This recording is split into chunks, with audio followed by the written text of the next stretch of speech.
Hi, so today I'm going to talk about the Urban Decay palettes.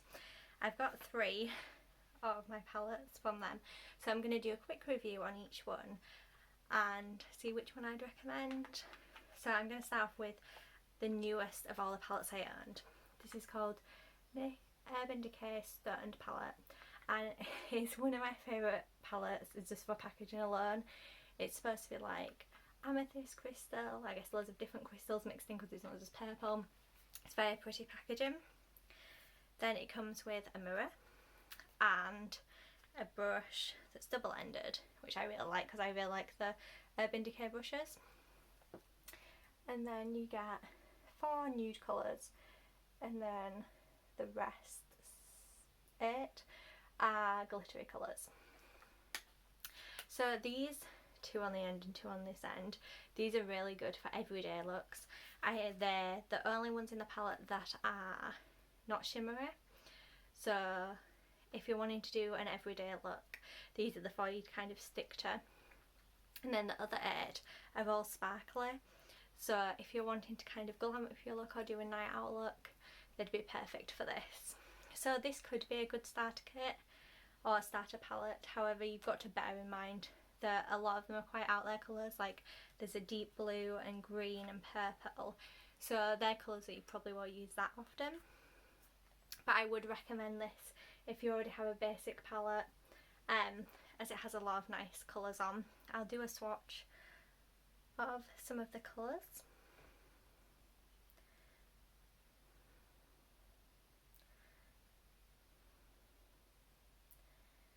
So when they're actually on, trying to find the best way, they're not super glittery.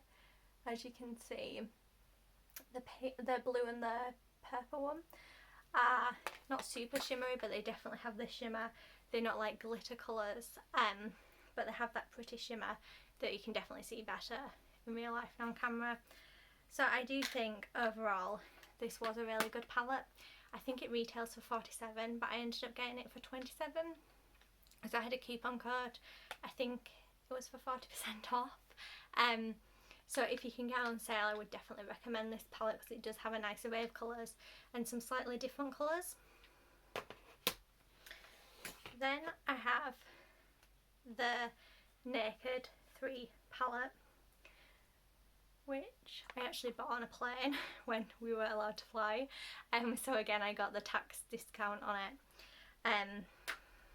It comes in a tin with, again, the mirror and the double-ended brush, which is actually quite useful. And as you can see, it's just neutrals, but it's dark shimmery neutrals, and I think these are more warm toned, so these are great for an everyday look. I personally don't think it's my favourite palette, just because for neutrals I prefer them to be a bit lighter, and I'm going to contrast this with the Naked original palette, which is one I've definitely used more, and I think the colours are slightly nicer to say they're for a similar purpose. But if you like the colours and think they will suit you, this one may be better for you. I think if you have slightly darker or warmer toned skin than me, this may be a better palette for you, but if you're pale, then maybe stick to the original, which I'll go through now. So this is very well used. I bought it in high school. Again, it comes with a brush and a mirror, but I lost the brush. And I think you get a bigger selection in this palette than the Naked 3 palette.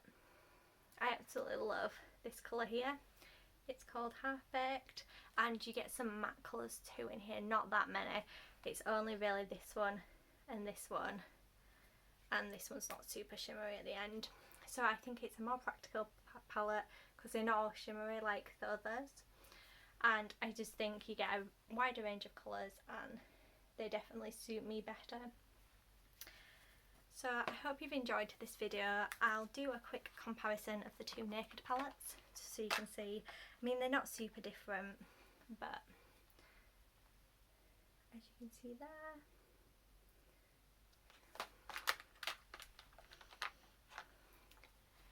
So I hope you've enjoyed this video, and I'll speak to you next week.